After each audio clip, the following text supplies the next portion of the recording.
Selamat siang, salam sejahtera bagi kita semuanya. Yang saya hormati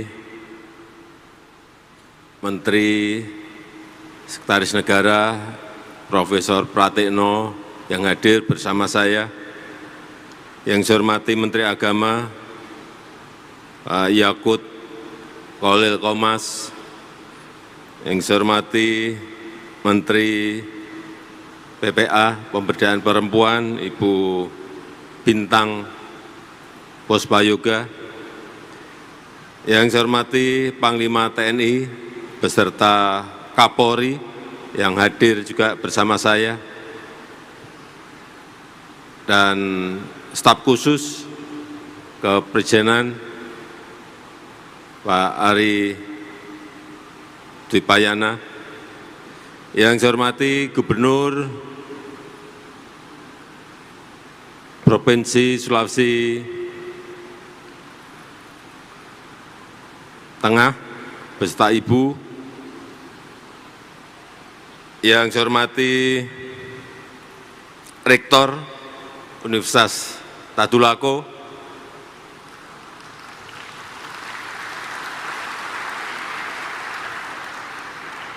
Yang saya hormati Ketum-Ketum Cipayung Plus yang juga hadir.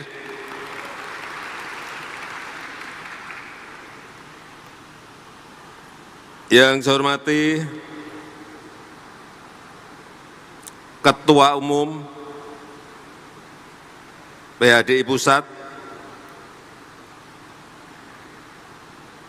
Ketua Presidium Pimpinan Pusat KMHDI, I Putu Yoga, beserta seluruh jajaran pengurus, ketua dan pimpinan daerah dan cabang KMHDI yang hadir pada siang hari ini, Bapak Ibu, saudara-saudara sekalian yang saya hormati, yang saya cintai.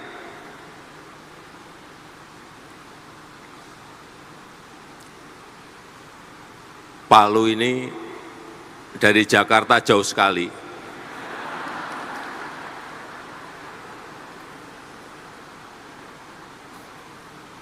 Sangat jauh sekali. Tapi saya senang tadi dari depan saat saya masuk, saya lihat semangatnya luar biasa.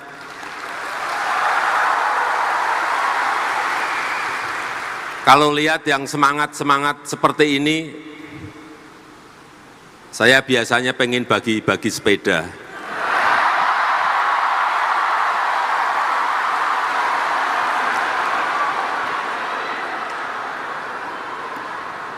Tapi sebelumnya saya mau menyampaikan beberapa hal terlebih dahulu.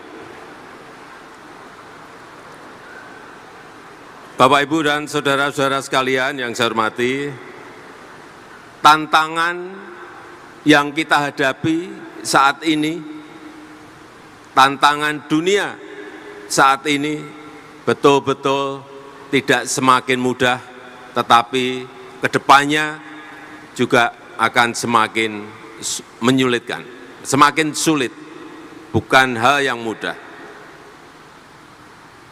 Kita tahu hampir 3 tahun pandemi, kita bersyukur bisa kita lewati dengan baik.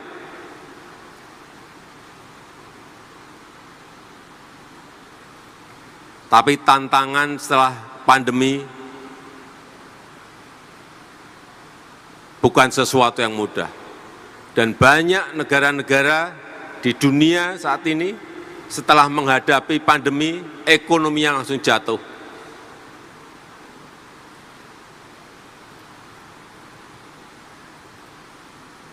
Saya bertanya kepada managing director-nya IMF, terakhir berapa negara yang menjadi pasiennya IMF? 96 negara.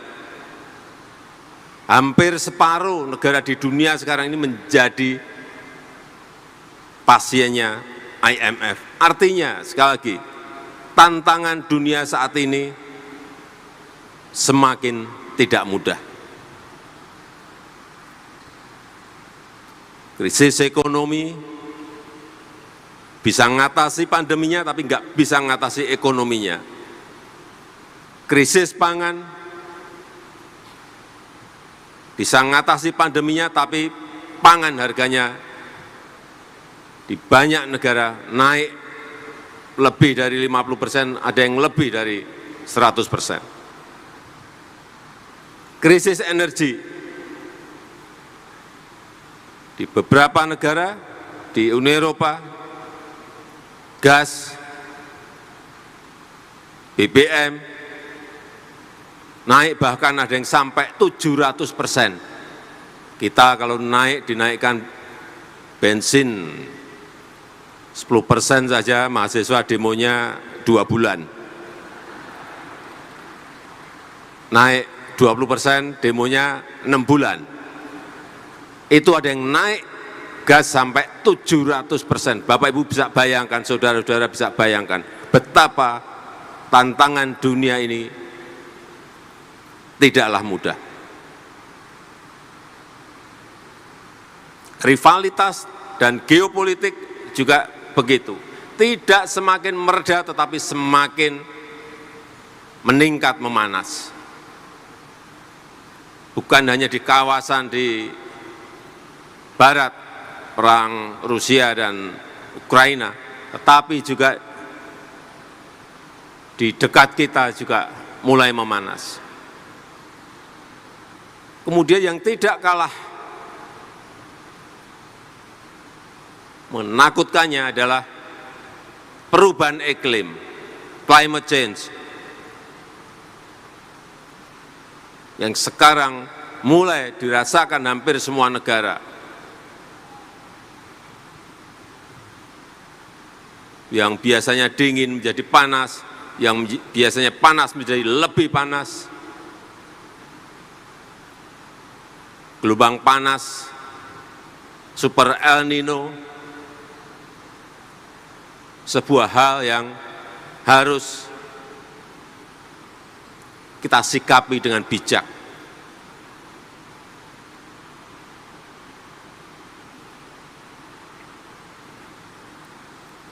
Dan dalam ajaran Hindu ada yang disebut Trihita Kirana, Trihita Karana. Salah satunya adalah palemahan, kesempurnaan hubungan manusia dengan alam. Ini yang sering dilupakan, terlupakan dalam kehidupan modern kita.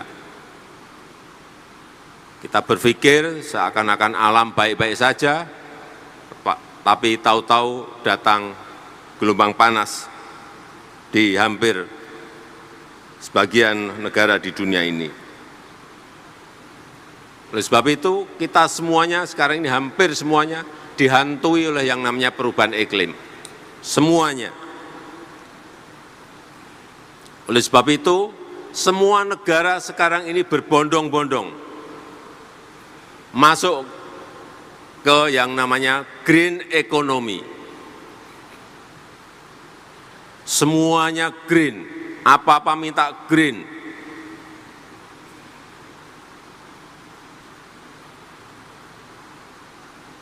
Ekonomi dunia sekarang ini transformasi ke green economy. Pembiayaan, pendanaan, sekarang juga sama, larinya untuk terutama industri-industri yang green industries. Penggunaan energi juga sama, beralih semuanya ke green energy. Karena kita semua ingin mengurangi dampak dari perubahan iklim. Semuanya green, semuanya. Ini tantangan, tetapi sekaligus adalah peluang. Ini tantangan, tapi sekaligus juga opportunity. Dan Negara kita ini memiliki kekuatan yang besar, memiliki potensi yang besar untuk ini. Urusan yang berkaitan dengan green energy yang nantinya akan masuk ke green economy. Coba kita lihat potensi negara kita yang berkaitan dengan green energy. Kita memiliki 434.000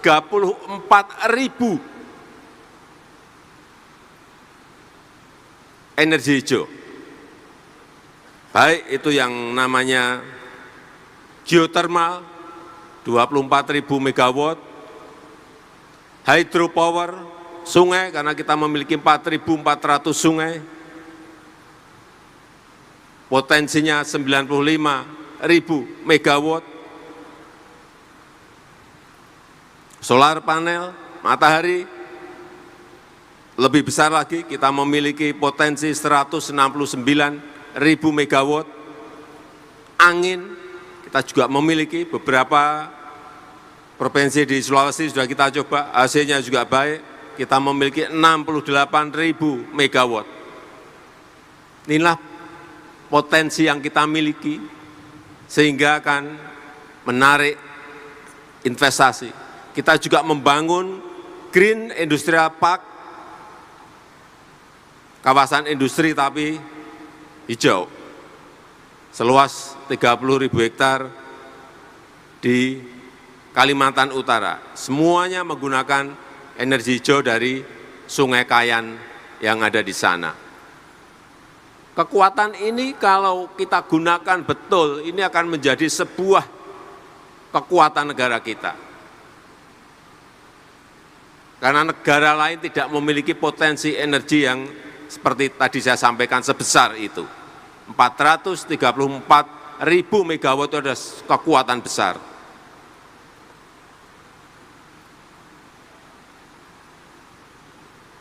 Oleh sebab itu, kewajiban kita bersama untuk selalu terus konsisten terhadap visi negara, utamanya visi taktis, strategi besar dalam bersaing dengan negara-negara lain. Hilirisasi yang sering saya sampaikan di mana-mana, itu kalau konsisten kita lakukan,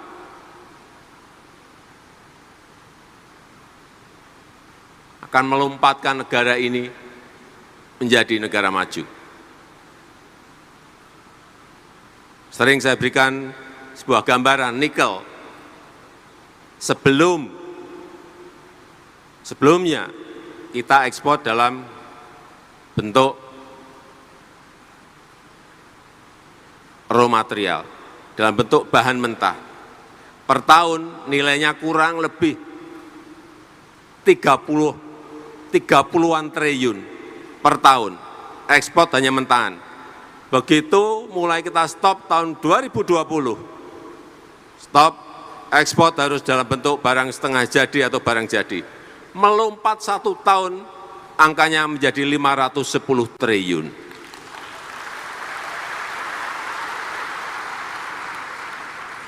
Itu baru satu barang.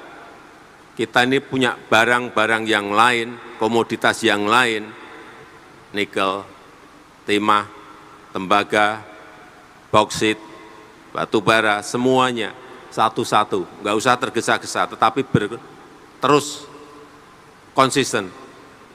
Dan tidak usah kita ini takut gara-gara digugat di WTO misalnya.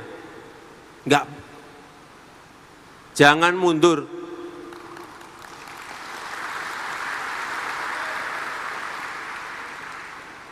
Pada saat kita stop tahun 2020, kita digugat oleh Uni Eropa, gugat di WTO. Tahun lalu kita kalah.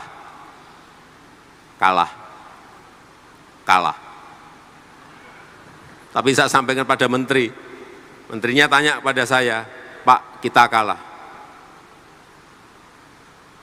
Ya enggak apa-apa kalah, tapi jangan mundur.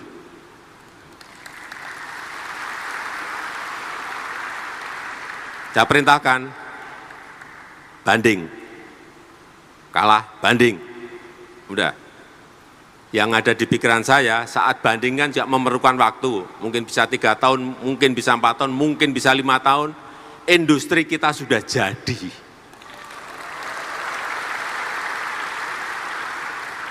Sehingga fondasi kita kuat. Kalau kita digugat seperti itu, kita mundur. Sampai kapanpun negara ini tidak akan menjadi negara maju.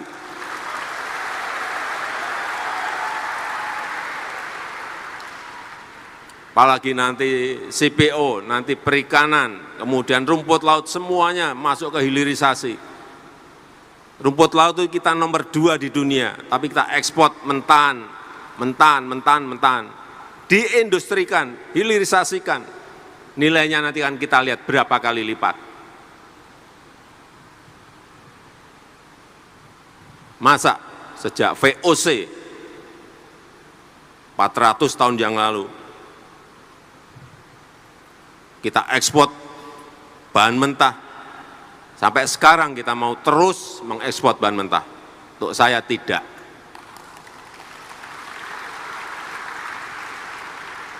Kita sudah digugat oleh WTO, digugat ke WTO oleh Uni Eropa. Kita diberikan peringatan juga oleh IMF. Enggak. Menteri tanya ke saya, Pak ini ada terus, Pak ini ada tekanan terus.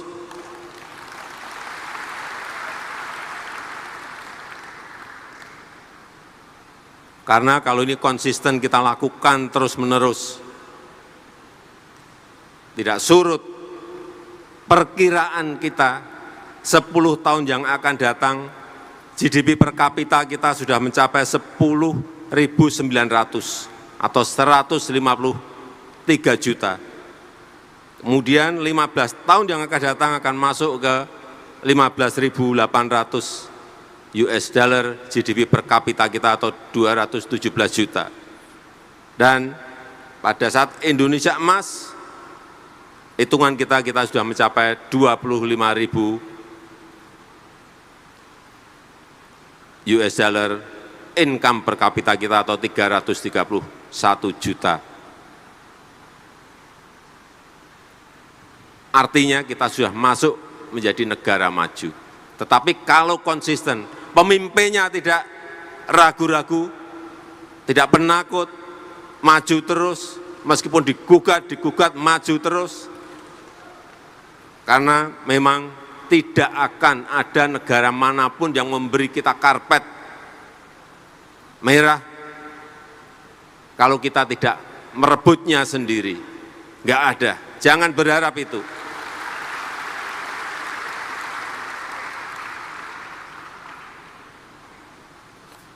Ini kok serius terus. Sekarang silahkan maju. Sebentar, belum. Pertanyaannya belum ada kok udah mau maju.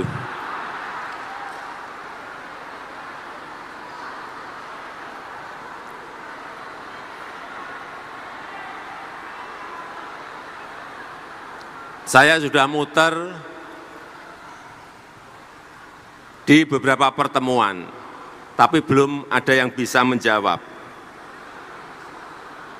Silakan tunjuk jari dulu, jangan maju. Nanti saya tunjuk baru maju. Yang di atas juga boleh maju, tetapi jangan meloncat. Muter, nanti masuk, maju silahkan. Jauh di mata, dekat di hati.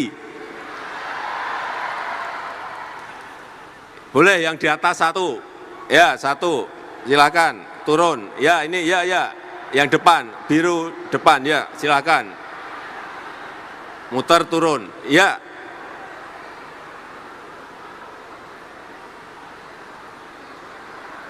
Jauh di mata, dekat di hati.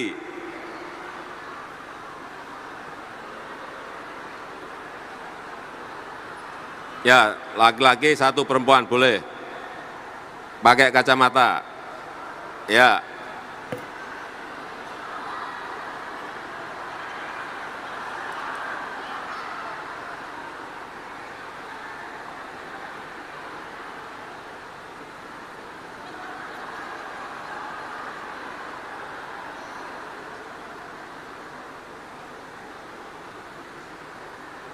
Silakan. Sini, Pak.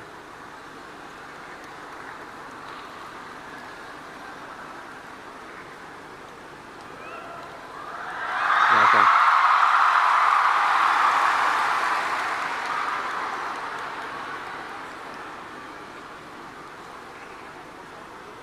Satu kanan, satu kiri, silakan.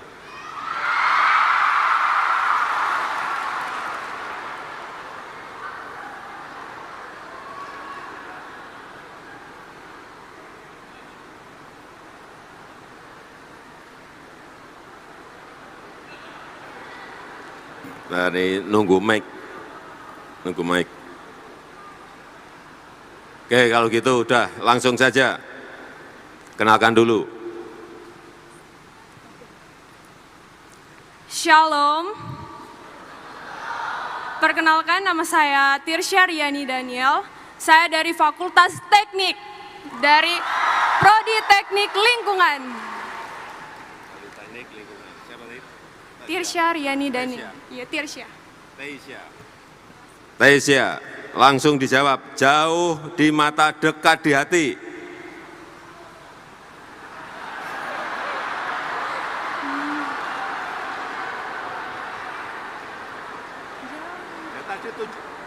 Tadi tunjuk-tunjuk gini apa tadi?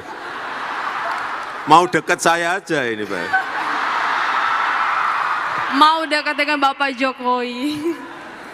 Mau bilang terima kasih Bapak sudah menjadi Bapak Presiden yang begitu baik buat bangsa Indonesia. Saya sangat kagum dan sangat bangga. Kalau bisa Pak, Bapak bisa menjadi Presiden untuk ketiga periodenya. Terima kasih. Itu konstitusi nggak boleh. Jauh di mata, dekat di hati, jawab. Bapak jauh di Jakarta tapi dekat di hati saya. Jawabannya bukan itu, salah. Silakan, kenalkan. Sebelumnya Om Swastiastu, perkenalkan nama saya Ika Deria Febriana, saya dari Lampung Selatan, Lampung Pak. Lampung? Iya Pak. Kadek Febri Pak. Kadek Febri. Jauh di mata, dekat di hati, jawab. Kalau saya berpikir tadi singkatnya, saya pengen berpikir ibu saya Pak, karena sedang jauh tapi di hati selalu. Tapi kalau saya berpikir secara saintis, yang paling dekat dengan hati itu ada empedu Pak, tapi saya ngelihatnya jauh. Jawabannya yang tadi betul, ibu, betul. Tapi yang saya maksud jawabannya bukan itu betul, betul sekali. Tapi yang benar yang nomor 2, empedu. Benar. Cek. Ini saya bawa ke beberapa pertemuan, nggak ada yang jawab, sekarang terjawab oleh Kadek, udah.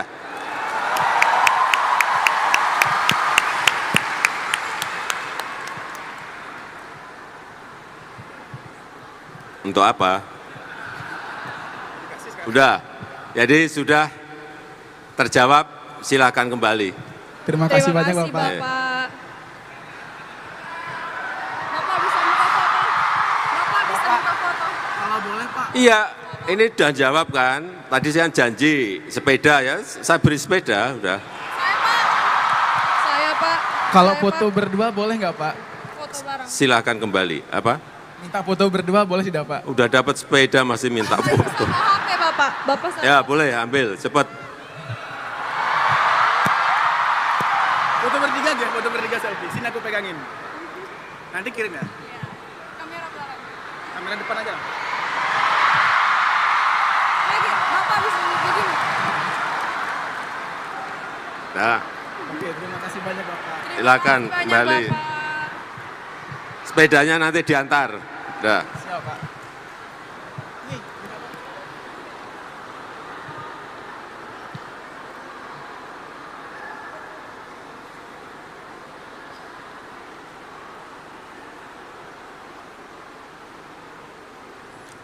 Satu lagi masih ada sepeda.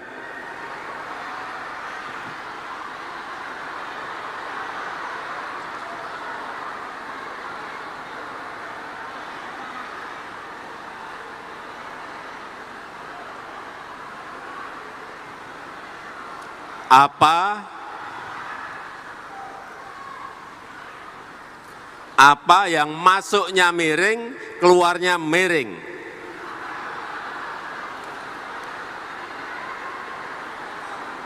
Ini harus siap jawabannya betul loh.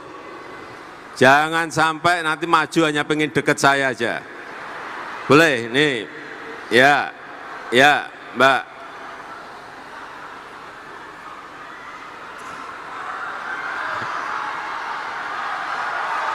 Ya, boleh.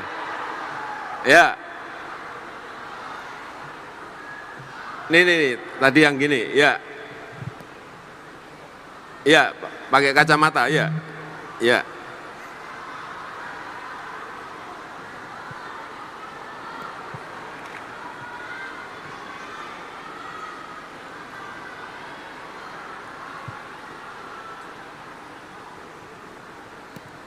Ya, silakan dikenalkan dulu nama.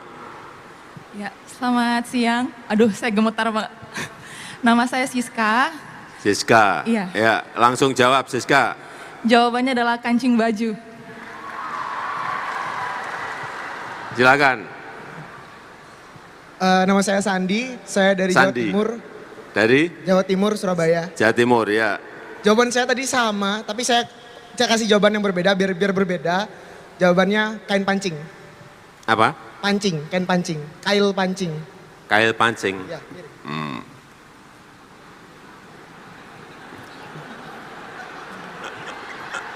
Biar beda. Ya, sepedanya ke Siska, udah. Udah, silakan kembali. Jawabannya memang kancing. Iya. Pak, foto boleh ya? Ya udah.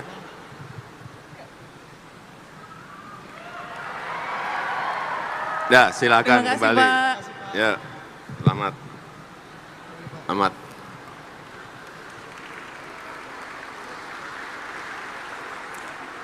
Jadi Bapak Ibu sekalian yang saya hormati, dalam mendukung momentum transformasi ekonomi hijau ini, saya minta KMHDI untuk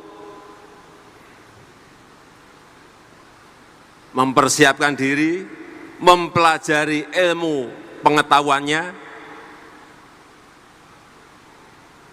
pelajari mengenai carbon trading, pelajari mengenai carbon market, pelajari mengenai climate entrepreneurship, pelajari mengenai waste recycling, pelajari mengenai baterai teknologi.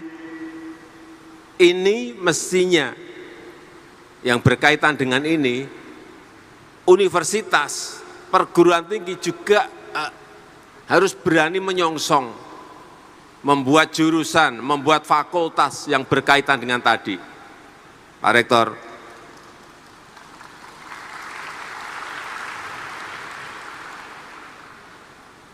Karena dunia ini sudah berubah, jadi kalau masih kita fakultasnya masih fakultas ekonomi, fakultasnya masih fakultas teknik, fakultas masih fakultas apa lagi? Sosial politik. Wah, dunia perubahannya sudah sangat cepat sekali. Jadi kita semuanya memang harus memiliki inovasi dan keinginan untuk menyongsong perubahan-perubahan itu. Dan juga saya titip ke KMHDI,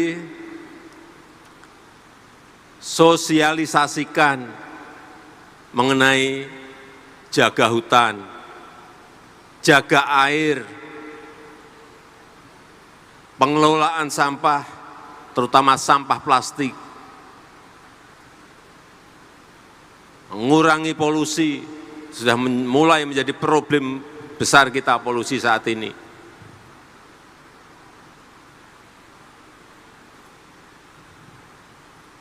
Saya rasa itu yang ingin saya sampaikan, dan dengan rahmat Tuhan Yang Maha Esa, pada siang hari ini secara resmi saya buka Mahasabha ke-13 Kesatuan Mahasiswa Hindu Dharma Indonesia tahun 2023. Terima kasih.